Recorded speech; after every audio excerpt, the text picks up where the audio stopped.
Hello, everybody. Good to see everyone. How's everybody doing? Hello. Hello. Hey. Good afternoon. Great. Okay, I did not realize we're not going to have Lucien and others to kind of help us get started. So, Maxim, do you want to say a few words? Sure. Hi, everyone. Well, thank you for everybody showing up. My name is Maxim Moston. I am the musical director of the concert that we just watched on YouTube. It was an extraordinary 6 days of us just working, putting everything together. And I'd like to introduce everybody else. Do you guys want to start? How about Brigade? Okay, we will be the first, as usual. No problem. First of all, of course, we're very glad to see you all guys here and to be present at this discussion. So huge greetings to everyone. Thank you very much. And I think that we have a little speech. Maybe we can talk about it. Yes. Yeah, no problem. About our speech. So, based on the result of our trip, and such a huge experience, we can say that there really are no physical boundaries for the music, and all of us guys are connected by music, and I think it's amazing. It's great. So thank you for that beautiful, I think, experience. Yes. And also I want to admit a bit that in such a political situation that we have, like conflict between two countries, it's very important to talk to each other. Like when conflict appears in a family, people don't need to isolate. They need to meet and to discuss problems. And I think it's very important to have such exchange programs and such concerts. And we're very happy that we moved from St. Petersburg, where we were performing before, to USA and had so much experience and met a lot of friends. So we're very glad. Thank you very much. Where are you guys right now? In St. Petersburg too. You're in St. Petersburg. Yeah. St. Petersburg, Russia. Yes. Yeah. In Russia. In Russia. Cool. Laura Ann, you want to say a couple words? Yeah, hi, I'm Laura Ann Singh, and I loved being a part of this concert series last year. It was so fun to meet people from all over the US, other singers and people doing just so much cool stuff in music. And of course, to meet all of our great Russian friends and to get exposed to all of the music of Vysotsky that we got to kind of really explore and learn about for the first time. For me, it was great. It marries all of my favorite things, which is different cultures, different languages, music. That's my favorite. That's my wheelhouse. So I had a blast. It was great. And it's great to see everyone again. Where are you calling us from? I'm in Virginia, where it's like 70 degrees today. It's so nice. Great. Valentina? Oh, hello, everyone. Well, to start with, I'm Valentina Solovyova. I'm a soprano singer and actress from Moscow, and I'm just right here now in Moscow. Well, I want to say that, first of all, it's not my genre, such kind of music, but it was really a great experience for me. And well, I can say that this trip and the festival itself exceeded all my expectations. And well, it was.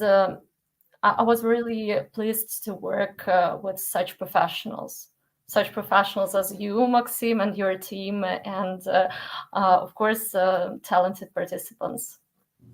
Wonderful. Thank you. Lev? Yes, thanks, Maxim. Good to see everybody. Lev Frayman, I'm based in Minnesota, United States. Right now I'm in Utah. And yeah, I would kind of mimic what the other speakers have said. It's been an absolutely crazy, amazing experience, and I look forward to kind of just revisiting some of the highlights in this hour. I don't know. That's probably it for the intros. Actually, I just want to say something about Lev. Lev got involved as a friend of some of the producers of this this event, and ended up being like one of the key MVP sources for me. Definitely, I think Lev may have brought a lot of may have recommended a lot of Russian artists. Gave us a really great idea for a vision overall. I mean, you weren't just somebody that just came on stage and sang a song. There's a lot that you contributed to this on the back end of this project that is incredibly valuable, and I thank you for that. Appreciate it. Thank you, Maxim. Kirill, hi. I think is your mic on? Кирилл, ты должен unmute сделать. Unmute. Sorry. Great, I can hear you now. You want to say a few words? Hey. Hi. Hey. It's okay? Yes. Good? Okay. Yes. I just got a message from Olga, so she said she can't be with us, but she said, say something beautiful from my name too. So I tried to do it because it was for us, it was like a magical mystery too, because we love Vysotsky from I started to be a Vysotsky fan when he was alive, and I listened all his songs on very old tape recorder, and for me it was like a very special experience. The whole process. I'm very grateful for a new knowledge about myself too, because Vysotsky is a genius and Dylan is a genius, and it's stupid to start to copy genius. So for me, I ask myself how I want to start, and I understand that all I can do is just to take the essence of the song, not the charisma of the performer, and put it in myself. And so the emotion that is concluded in the song could manifestate itself through my psychic, my mental, and my physic mechanisms. And I'm very grateful for the orchestra conducted by Maxim, because it was very tender, very delicate, but very powerful support. And I think we talked about this thing with Olga, and she is agreeing with me. Yeah, it was great. Thank you. Wonderful. Jennifer, you want to say a few words? Are you? Hi there, everyone. I'm Jennifer Charles, and I'm a musician in Brooklyn, New York. And I just want to say what an extraordinary time that we live in, that we can communicate like this across continents and across oceans. And of course, we know how music really connects us and acts as a bridge for understanding and communication, and every culture has its bards, has its sages, and how special to really get into the world of Vysotsky, who is so meaningful in the Russian culture. And here we have Dylan, and we get those parallels and appreciate how important it is to have our touchstones in every culture.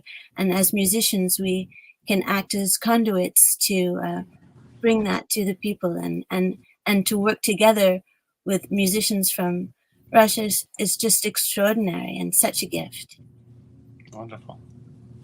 Ian, you want to say a few words? Yeah, well, as I was listening to everybody do the intros, it really struck me, for people listening, that you can really see the power of music. And this group of people, we were together for 4 days, 5 days total, and we built such a strong bond through the power of the music and the power of Vysotsky and Dylan's songs. And I think that's the thing that really struck me, and it struck me in the concerts, is music is the biggest unifying force we have in the world. It brings so much power beyond the power of borders and dynamics. And for me, I grew up in Texas, and I remember as a young man having my mind was in the border of where I was from. I was very proud of my football team and my state and all these things. Then you start to travel, and, like, for instance, going to Russia for the first time, you just see how we have these threads through food, through music, through culture that are so deep. And I think that the concert really, that's what I felt. And I felt that through the arrangements, through everybody's interpretations of the songs. I was just really grateful to be part of it. Wonderful. Thank you. So Jan, maybe Maxim, can I just jump off of Ian's last point? I mean, I'm curious, because I mean, every one of us, right, had a chance to choose kind of their song, right, that we were able to represent and perform and work with Maxim. I'm just kind of curious how, maybe if you could talk a little bit about what influenced your selection, right? And I'll start with Laura, because I remember how much fun she had singing. I can't remember what song were you doing that was like super fast, but it was just it was incredible. Look, can you tell us a little bit how did you stumble upon that? And you were singing it in Russian, so and that was another like feat that was like, oh my God, tell us more. So I also sang the one about exercise. That one. Right. Yeah. They were super hard to learn because I don't speak Russian. I sing in a lot of other languages, and that's something I've always loved to do. But I usually have a familiarity with them.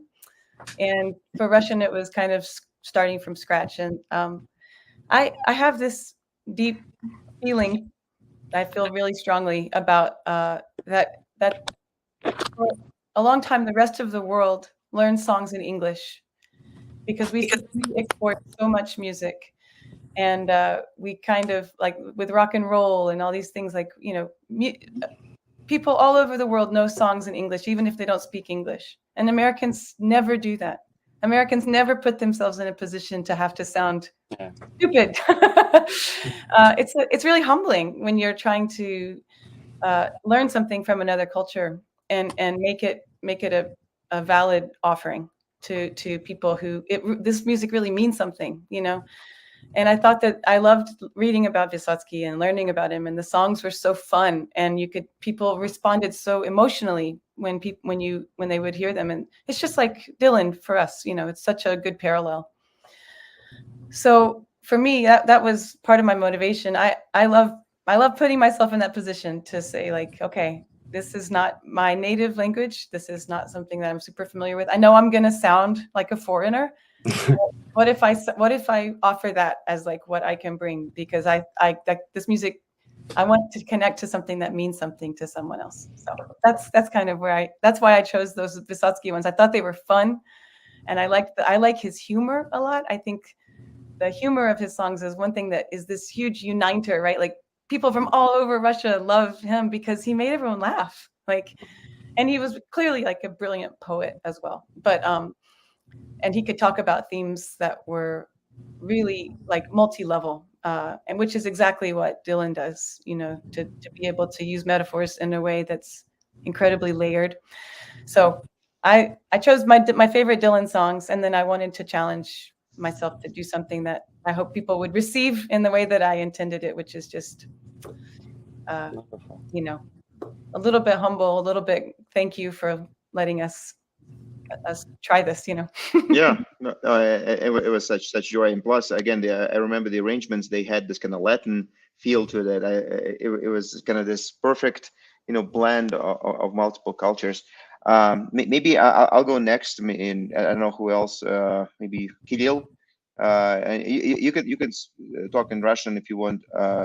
Как ты выбрал песни вот Высоцкого, которые ты пел, и Дилана?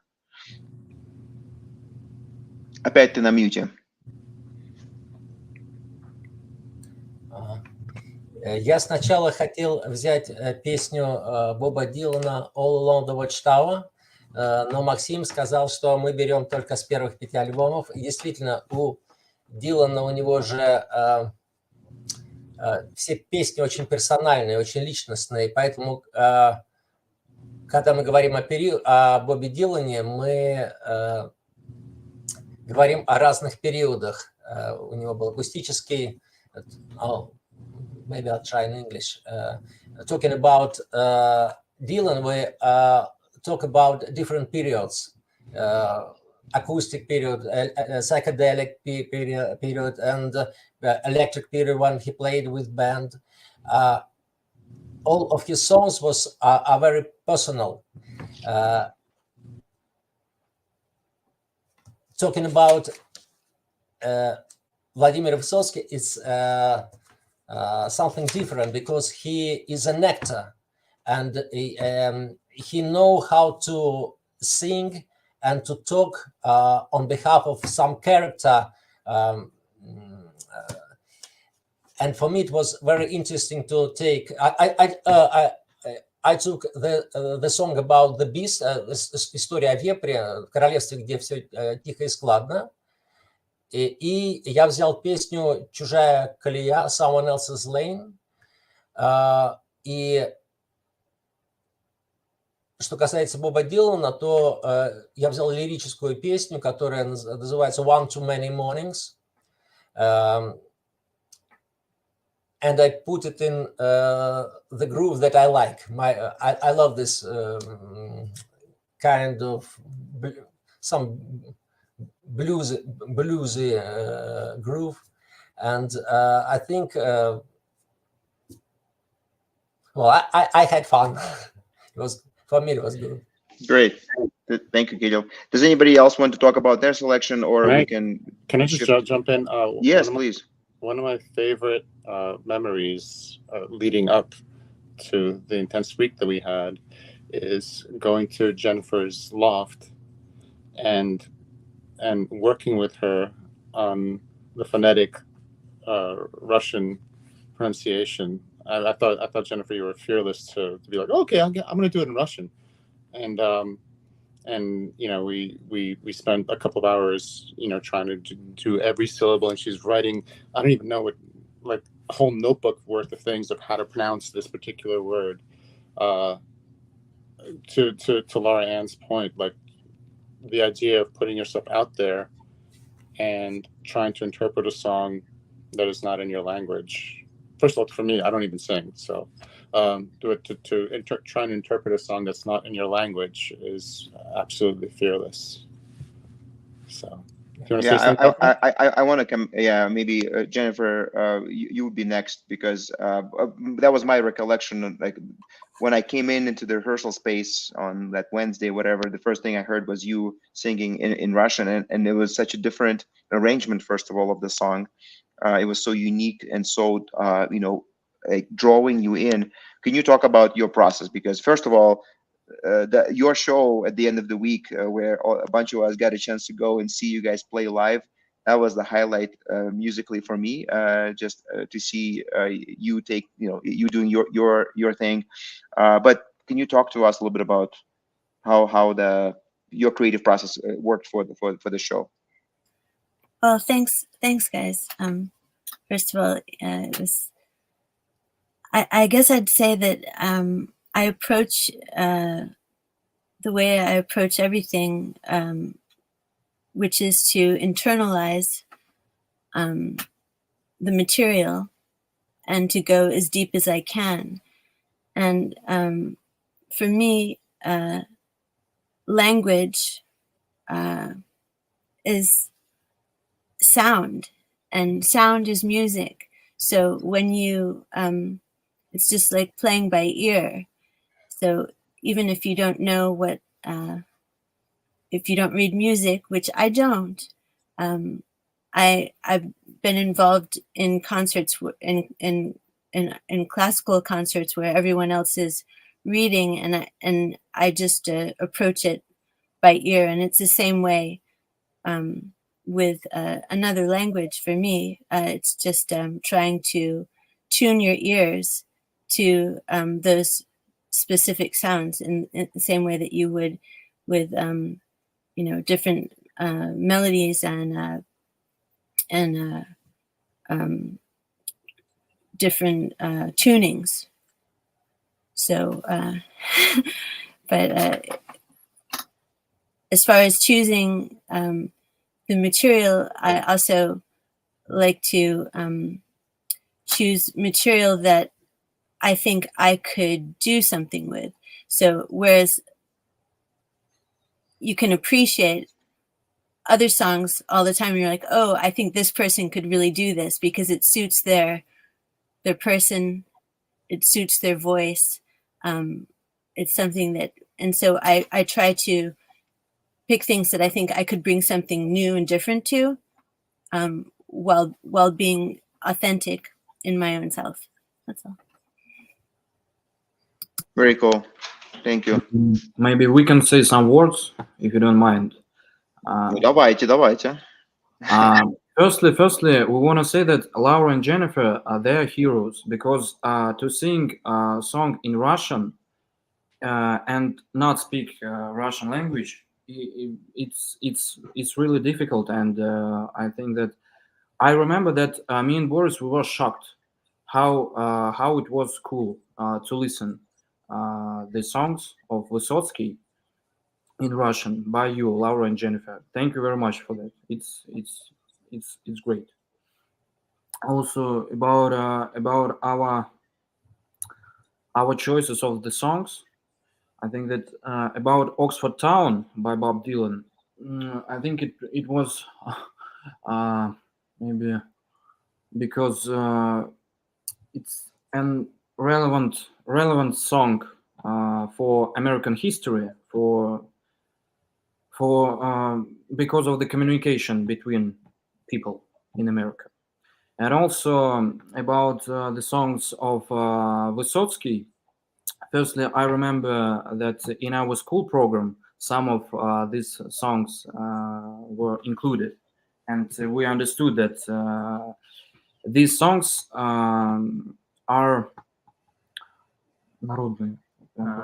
It's like folk songs for all people, and we studied them. We were learning them like a homework also. So we were just reminiscing all these times. Yeah. And I also want to admit a funny moment about Laura. She was singing an exercise song, and we met her the same day in the gym in the morning. So yeah, it was cool. It was cool. Yeah. Everybody just, I think. My authentic self. I had to sing about something. Okay. So great choices, I think, of all musicians, and it was like they were living all the songs through lives, and that's why I think most of us chose such songs. So thank you very much, guys. That was awesome. Anyway, we were very impressed by the talent of each of Yes. you guys. Thank you very much. Ian, I think I'd love to hear from you, because again, your style, you brought such kind of the Texas presence to the whole show. Kind of how did you go about selecting songs and kind of just getting with this? Because you were so natural with it. You think that you do this every night, these songs. I spent a couple of weeks in deep despair before preparing, because I was reading the translations and I didn't have the huevos that Laura and Jennifer did to sing in Russian. So then I was trying to find a translation and I don't speak Russian, and I could tell that a lot of the translations were really poor. And what was interesting to me was Vysotsky's, the songs that I chose, were both very, in America, a typical musician wouldn't sing with the same type of gusto, maybe. It's a different way. So finding a voice, like Didn't Come Back from the Battle, it's a very emotional song. But in an American reading, an American writer would write it probably more sardonic, so more low key. So I really celebrated almost this very like bravado thing, and I just I thought of like Johnny Cash, and who was similar because he had a sense of humor in his reading, even though he was very heavy in the way that he delivered his music, and really enjoyed the soul of it. I think that's one of the things as a biological man in the United States, we're very kind of constrained by what it is to be a man here. And oftentimes when you go to other countries like Russia or South America or Italy, there's much more passion from a man. Like you think of a great tenor in Italy, or you think of like Vysotsky in Russia, it's much more like you see the heart more. And I really enjoyed doing that. So to me, it felt liberating. That is such a cool perspective. Yeah, it's fun. Valentina, when you came on stage and started singing, I forget, I'm blanking on the song, but the whole museum just went like, how did you approach it? Because you mentioned in the beginning that, you know, this is not your style. You're an opera singer. You're a professional singer. What was your process? Well, it was a difficult process, really. It was a hard choice because I wanted to sing the most famous songs of Vysotsky, so every Russian person knows. And on the other side, I wanted to make it different and to find out the songs that nobody ever heard, in the big audience, and that was White Waltz. For me, it was a great work because this song is like it is like an anthem for women, and the role of for their role in different times, in difficult times, which can hardly be overestimated. And it was such a pleasure to make this song really with Maxim. It was hard because it was like, nobody sings this. Where can we find something like that? And but we made it, and it was really great. And what about Dylan's song? I knew that the song "Mama, You've Been on My Mind" it is about his girlfriend after they broke up. But for me, that was not about this. When I when I firstly saw the words, I think it's about mother. It's not about the girlfriend. And for me, it was about I was singing like a kid, like a lost kid inside. And I was singing not to my mother, but to the mother of this lost kid. And that was some kind, that was hard and tearful, but I loved it really. That really touched my heart. Can I just say a couple of things? Valentina's choices in her songs were amazing because you were so smart. Like so many Vysotsky songs have amazing poetry, amazing words. The music is usually quite basic, usually it's 4 chords at tops. And Valentina's like, oh, how about this song? Tagdimna. Let's try Tagdimna. And there's no Vysotsky recording of it because I don't think he wrote it for him to sing. That I was able to find at least, or Balada Любви.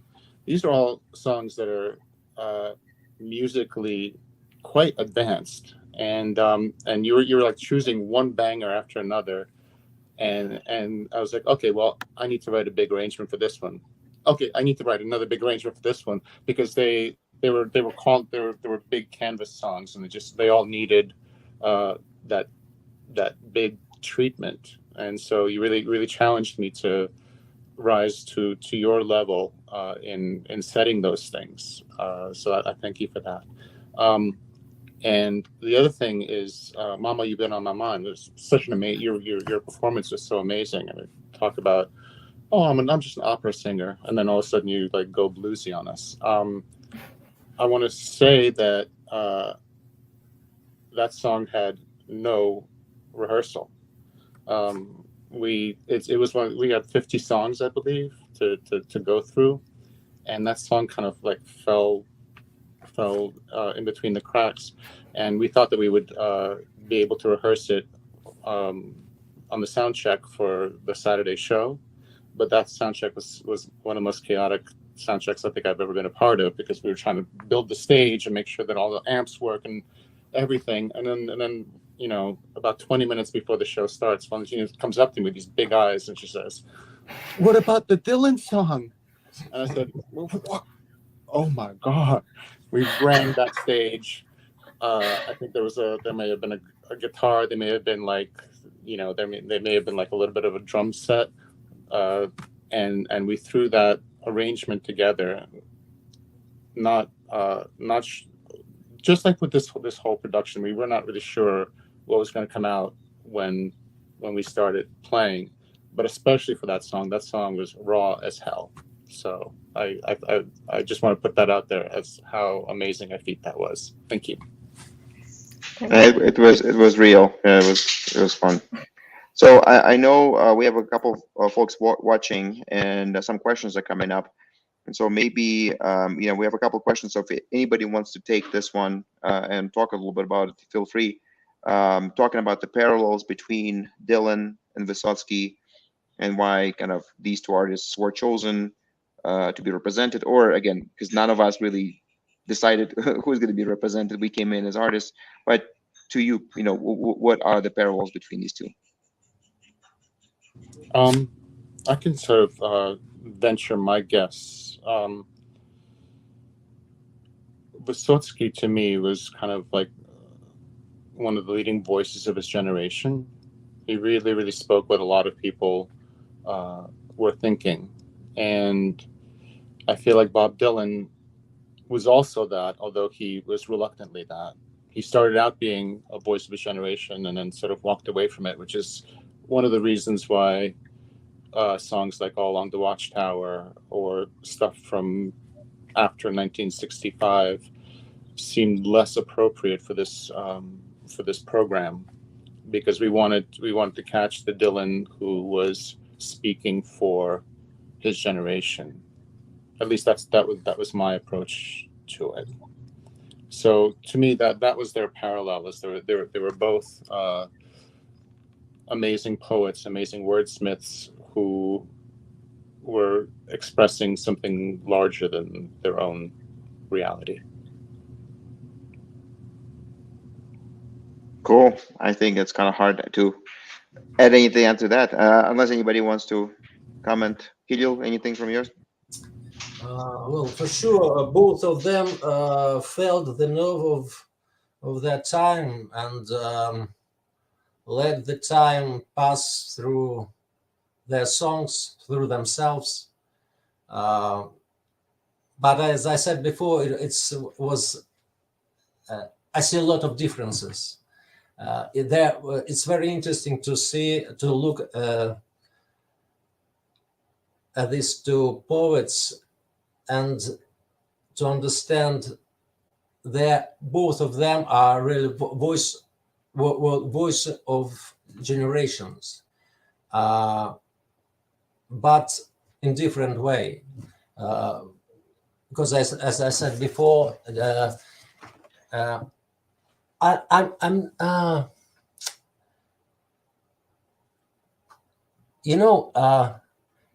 Vysotsky has many ironic songs. He called it joke songs. There's a lot of humor in his songs. I know that Dylan's humor is a little bit different that Vysotsky had, but I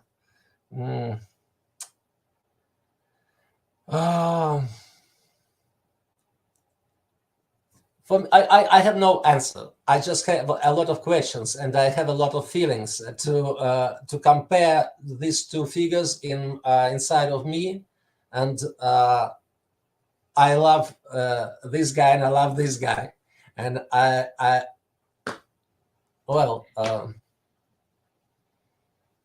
it's good to let the energy pass through yourself and to feel how it changed your own life, your own understanding. I just remember that I had a wonderful aftertaste when after all this story. It's as if I took part in something really good, really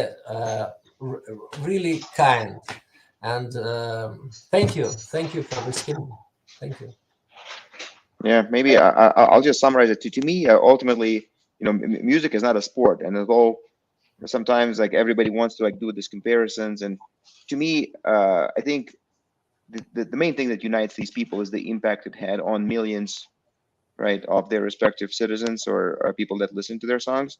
I mean, they all did different things. They all did it differently, but I think it's the impact and the truth, right? I think somebody mentioned it's the truth that resonated through their songs, truth that may not have been popular, truth that may not have been accepted, on a political kind of official level, but truth that resonated through their songs and was accepted by the people. And so truly, the definition of bard, right? In Russian, bards are known as these, guys with beards and guitars sitting by the campfire. But ultimately, it's not about how you look and what you do. It's about the truth, right? The truth that comes out through your music. So that to me probably would be how I would characterize this. We have a couple more questions. This one is interesting. I don't know, similarities and differences between American folk music and Russian folk music. I don't even know what American folk music is. There are none. I mean, it's kind of it's an interesting. Again, it's a definition, right? Is it? Yeah, I don't know, Laura. You unmuted. You have a thought on that? Both. I mean that's another symposium. I feel like neither Dylan nor Vysotsky could really be called a folk artist. I feel like they were artificial folk, if that could be termed such. I mean, they were all informed by the traditions, but they did their own thing with them, and they sort of subverted the form to their own ends. So we could talk about the similarities and differences between those things, but I feel like that's sort of outside the discussion of these concerts. Spoken like a true professional musician. Anybody else has a point of view in this? Not necessarily what's folk or what not folk, but I don't know. It is an interesting question because maybe it will be folk in 100 years, right? Maybe for something to be truly folk, it needs to like. I think it's a little bit more minor chords in Russian folk music. Minor chords. There you go. That's true. That's a very good one. So another question that we have for Russian singers: how long did it take you to learn those songs in English? I think because Well, we learn English from school, you know. Yeah, And but it you was not hard at all. yeah, but you had to then learn the song itself, right? So it was more of a musical challenge, not linguistic challenge. Oh, When I was selected and I knew what to play, I just play every day one time. I play every song, and that's it. So every day, but not too much. Yeah. So practice makes perfect. Jennifer, Laura, how about how long did that process phonetically take you, and just to kind of ingrain it when you sang it in Russian? I don't know. I mean, I think, as Maxim said, you know, when I first start something, I kind of approach it like a painting. You start with the broad strokes and what hits you, and then you go from there to get into more of the detail. So it's almost it starts off almost like a game of telephone. Do you have that game in Russia, you know, where children whisper something in the other one's ear, and then at the end you see if it's the same thing that was said at the beginning. So you have to trust what you hear, and sometimes it's different. I did want to speak on the subject of humor and seriousness a little bit, as also as a composer myself, and what I feel with both of these composers, that if you get it, you get it. Do you know what I mean?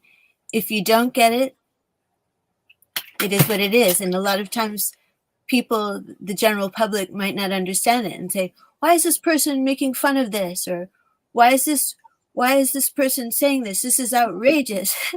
And sometimes it could be a larger comment on, you know, and music is a way to insert and insinuate the myriad emotions and complexities of what it is to be human. And sometimes there are contradictory things in there, and humor is one of the best ways to convey that. Laura, do you want to add something from your side? Kind of again, you talked a little bit, but and it was challenging, but like, what was your process, and how long did it take you? My process is completely obsessive, and like everyone around me knew those songs. If you walk in, they were playing. When we were in Russia with my my band Miramar, which is a band that plays Latin music, we toured some cities in Russia, and I learned to read just phonetically in Cyrillic, because I wanted to, you know, it would take me like 5 minutes. I'd be at a stop sign and say klub. Oh, like one word. It's so slow. It's a terrible process, but I wanted to understand the relationship between what's actually being said and what I'm getting in the weeds a little bit. I'm sorry, but I love how language is such an alive thing, and how people talk and how people sing is completely different than what you might read, right? And so to get a little bit of nuance, maybe, so that in the pronunciation, I listened to those songs maybe like hundreds and hundreds and hundreds of times, and tried to find different people, different voices singing them. I would slow them down so I could hear them, and then just because that's how children learn, you know, you just, it's this constant repetition. And for me, I love that process. So but it took a long time. I mean, it took me a long time, and I didn't like nail it. It's been really sweet, but it was great. It was great. Damn close. Damn close. Yeah. But yeah, I get a little bit obsessed with it. I love that whole thing, the whole process of that. So yeah, but I think it's a great challenge. That's awesome. So we have another comment. Maybe then we'll kind of do a quick wrap up. But it's very interesting how the younger generation listens to music that was introduced many decades ago. How do you think their songs impact the youth today? Do you think the youth and Vysotsky? That's a great question. You know, it's a really great question. I think that we have to respect people who did art in the past, and for example, the Vysotsky's music and also Bob Dylan's music is like a history of the art of our countries. It's like the history of our countries, and the main thing is that I want to talk a little bit about similarities. Is that this music, you need people and you need their cultures. I think that it is the main thing. It is one of the main things that we have to understand. And about us, about young people, I can say that we impressed and we inspires of the music that did the past artists. Okay, maybe Boris want to say something now. Yes, I want to say that this music isn't old; it's immortal. Yeah, yeah. So I think Nice. there is like a meaning that something new is just forgotten old thing. So, in my opinion, it's just another form of again describing your life in the words, in the melodies. So yes, maybe it's for some people who are used to only modern music, it's rather difficult. But when you only listen to one type of music, you are not exploring the world fully. So I think it's necessary to dig into different decades of music to explore. And Yep. you explore, you won't say that it's old and it's difficult. You will say like, oh, that's cool track, I like it. So you just stop to think like that. Stop calling it old on you. You're just calling it music and you love it. So something like that. True.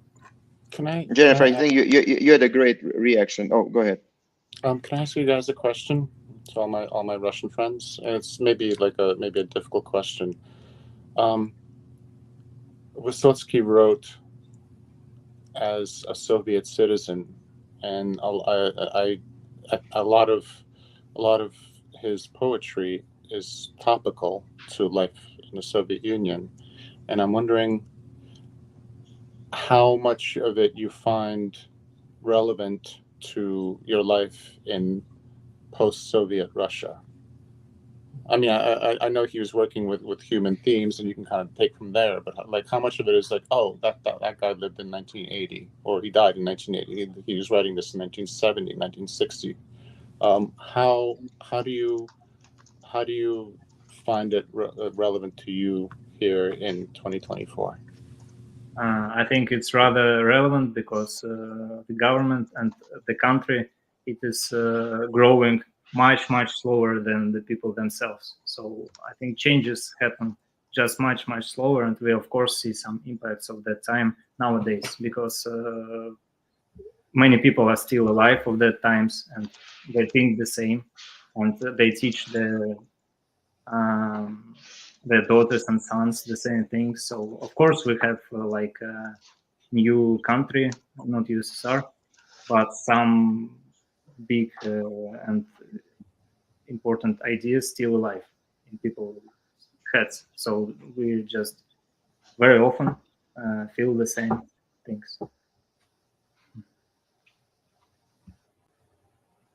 Cool. Well, I think Jennifer made a comment, that it's appropriate for youth to answer the question about the youth and listening to the music, and the fact that, again, music has no expiration date, right? If it resonates with you, it will continue there regardless of when it was written. So I know we're kind of coming into the end of the this conversation.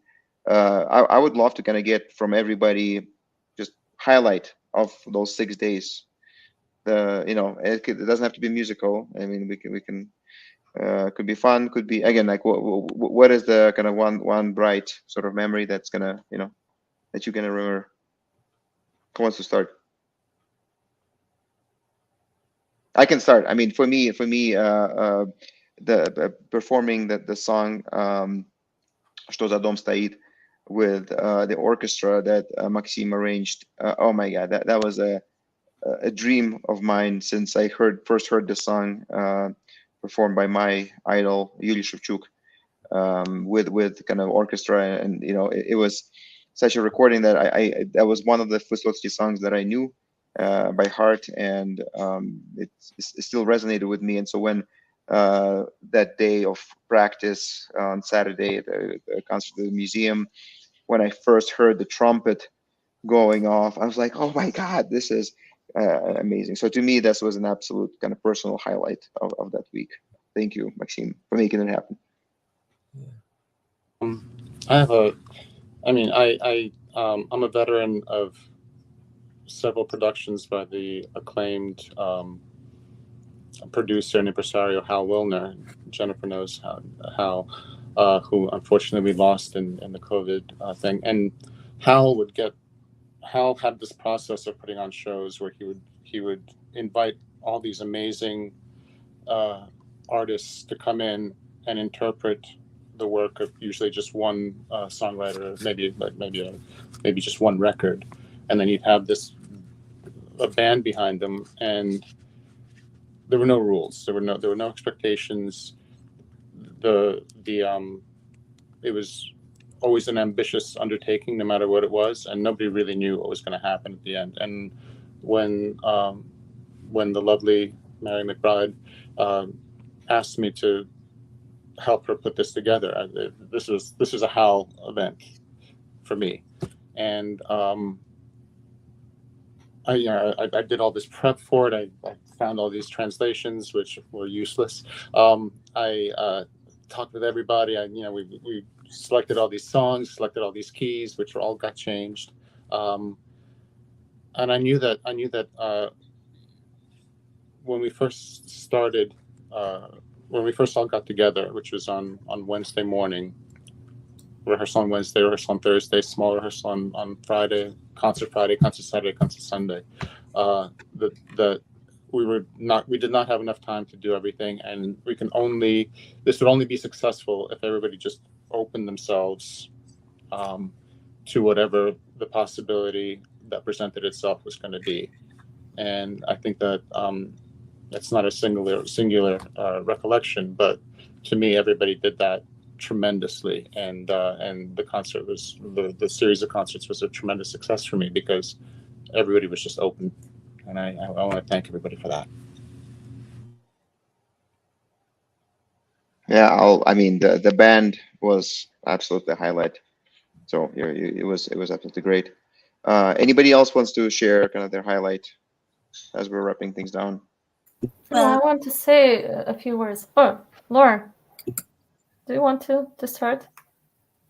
No, it's okay. Just a few words. I want to say that, well, for me, the most impressive for me were people that I met there in the trip at this festival, because you and the musicians that are not here right now, well, you are so professional, you are so open-hearted, and you're so passionate about music and what you do. It's like, well, I was so excited seeing this, and thank you all for this attitude. That well, I want to repeat that it exceeded all my expectations, really. And thanks to you, and thanks to other people that were in this festival. Well, it was really great for me. Thank you, Valentina. Guys, Denise, Boris, do you guys want to share your highlight? Yeah.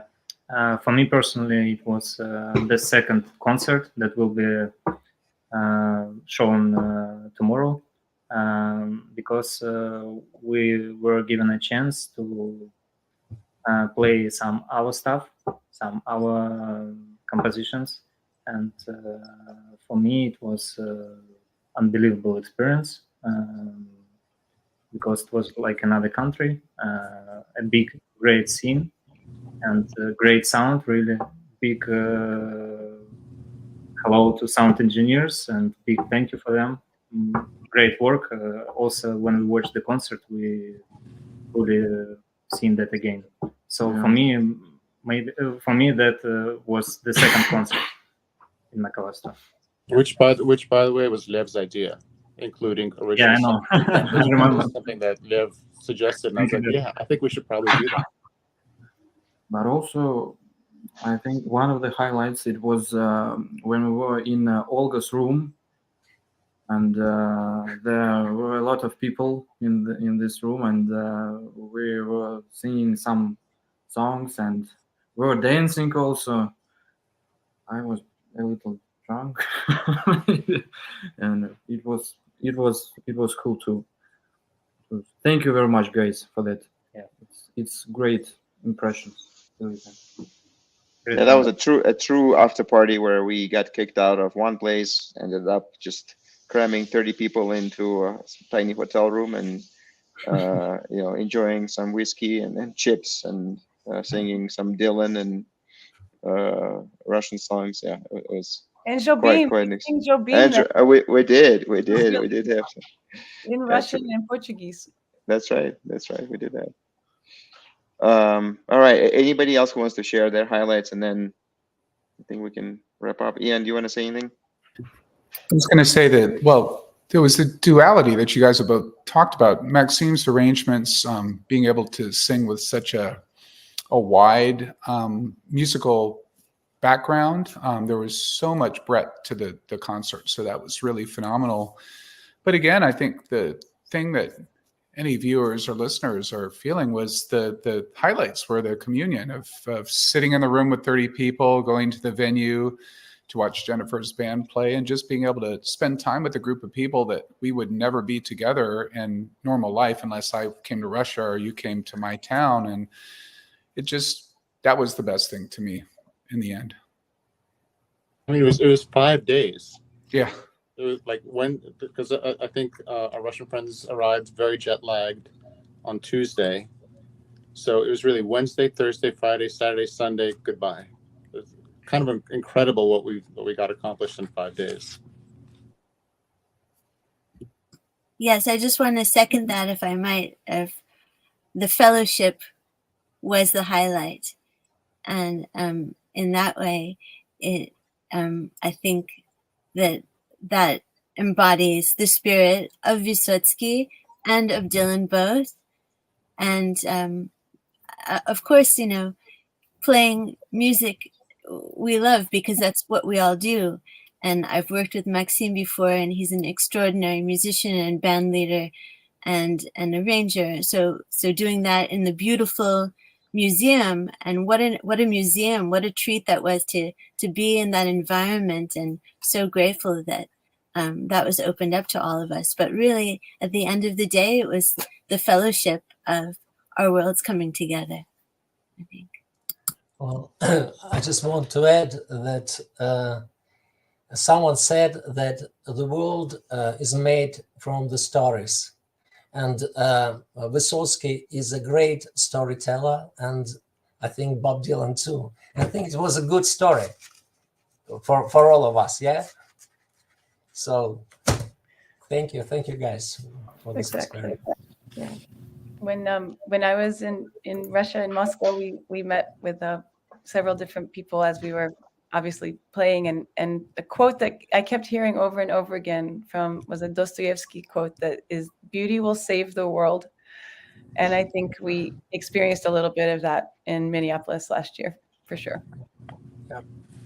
I can't think of a better way to finish this conversation than on this quote. So thanks guys, thanks everybody. Great seeing everyone. Thanks to Mary McBride, who is not on the screen, but she's with us somewhere. The American Center in Moscow. Everybody who had their part. Museum of Russian Art. I saw Michelle send us a big hello. Jennifer and I were remembering the horseradish vodka at the after party. So yeah, our brilliant sound engineer and his team, because what those guys went through on Saturday was a trial by fire. It was a lot. Yes, moving everything twice, basically, right, was incredible. So yeah, again, it all came together. So definitely experience to remember for all of us. I'm glad that I'm able to stay in touch with all of you. You know, just following your social media and seeing kind of your projects. It's very, very nice to see and to have all these new connections. So with this in mind, we're probably going to wrap up. Thanks everybody. Have a great rest of your day. Thank you. Thank you very much. Thank you all. Thank you. Thank you all. Good to see you. Bye. Nice to see you.